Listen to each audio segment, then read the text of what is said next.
ఎవరైతే 10 ఎకరాలు మరియు 8 ఎకరాల భూమి ఉండి పింఛన్లు తీసుకుంటున్నారో, ఎవరైతే మరో 4 చక్రాల వాహనాలు ఉండి మరియు పింఛన్ తీసుకుంటున్నారో, ఏ ఇంట్లోనైతే ఎవరైతే ఎక్కువ భూమి ఉండి మరియు పింఛన్లు తీసుకుంటున్నారో, ఏ ఇంట్లోనైతే సంవత్సరంలో 3,30,000 1,50,000 వస్తున్నాయి, ఎవరైతే పింఛన్ అనేది తీసుకుంటున్నారో, సో వీరికైతే పింఛన్ల అమౌంట్ అనేది అందిస్తారా లేకపోతే అందియ్యారా, వీరికి పింఛన్ కట్ అవుతుందా కట్ కాదా, ఇంకెటువంటి వారికి పింఛన్ అనేది సర్వే ద్వారా పింఛన్ అనేది ఎంక్వైరీ ద్వారా పింఛన్ అనేది తనిఖీ ద్వారా రాబోయే రోజుల్లో రేపు లేదా ఎల్లుండి రోజుల్లో మనకైతే పింఛన్లు అనేవి తనిఖీ చేయడానికైతే వస్తున్నారు.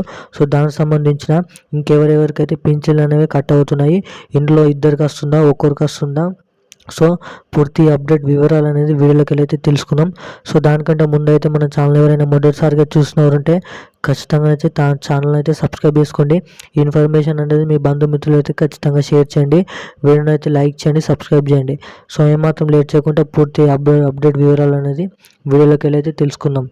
సో ఎవరైతే తెలంగాణ రాష్ట్ర ప్రభుత్వం కీలక ప్రభుత్వ ఉత్తర్వులు అయితే జారీ చేయడం అయితే జరిగింది. అదేంటంటే ఏ ఇంట్లోనైతే 4 ఎకరాలు వాహనాలు ఉండి మరియు పింఛన్లు తీసుకుంటున్నారో వారికైతే పింఛన్ రద్దు చేయడం అయితే జరుగుతుందని చెప్పడం అయితే జరిగింది. సో గవర్నమెంట్ ఉద్యోగస్తులు ఎవరైతే ఉన్నారో వారిలో కూడా పింఛన్ ఎవరైతే తీసుకుంటే వారికి కూడా కట్టే అవకాశాలు అయితే చాలా ఉన్నాయని అయితే చెప్తుంది. సో ఇంకెవరైతే నకిలీ సర్టిఫికేట్ల ద్వారానైతే వికలాంగుల ప్లేస్లో ఉండి పింఛన్లు అనేది ఎవరైతే తీసుకుంటున్నారో వారు కూడా పింఛన్ అనేది కట్టవడం అయితే జరుగుతుంది. సో ఇంట్లో మినిమం ఇద్దరికైతే పింఛన్ రావాలని అయితే నాయకులు అయితే చెప్పడం అయితే జరిగింది. సో దానిపైన ఇంకెటువంటి అప్డేట్ అయితే రాలేదు. సో ఇంకెవరెవరికి పింఛన్ అనేది కట్ అవుతుందో మరియు పింఛన్ అనేది ఇంట్లో ఎంతమందికి వస్తుందో అనేది ఇంకనైతే అప్డేట్ అయితే ఇవ్వలేదు దీని మీద. ఇంకెవరైతే ఉద్యోగులు మరి వారుకున్నారో వారు కూడా కట్ అయితే చేయడం అయితే జరుగుతుంది.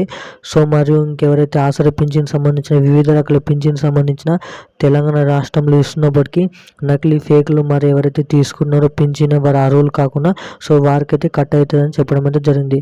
సో ఇంకా రానున్న అప్డేట్లలో కీలక అప్డేట్ అయితే వీడియోలో అయితే చేస్తాను. అప్పటి వరకు ఛానల్ సబ్స్క్రైబ్ చేసుకొని ఉండండి.